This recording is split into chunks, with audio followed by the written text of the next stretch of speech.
make motion capture.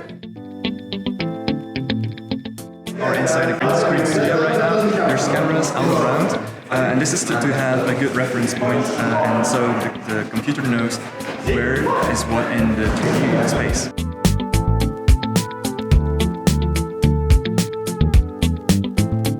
Putting little trackers all over his body, so the cameras later will be able to track it all in the computer and follow his movement.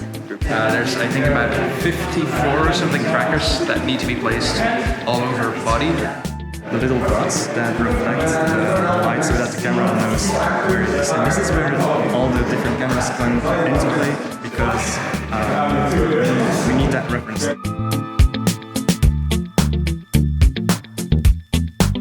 The cameras know what body part is where, and they can track what movements we're making, if we're bending our arms, legs, running around, so it can translate that into movement in a 3D engine.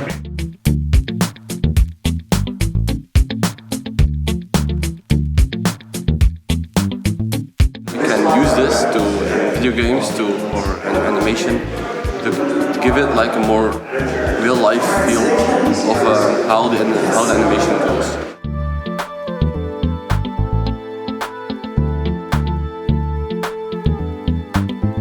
This is actually what I enrolled for into visual effects and compositing, so I am really into it. I like the responsiveness and the immediate feedback you get from the computer, and also the endless possibilities.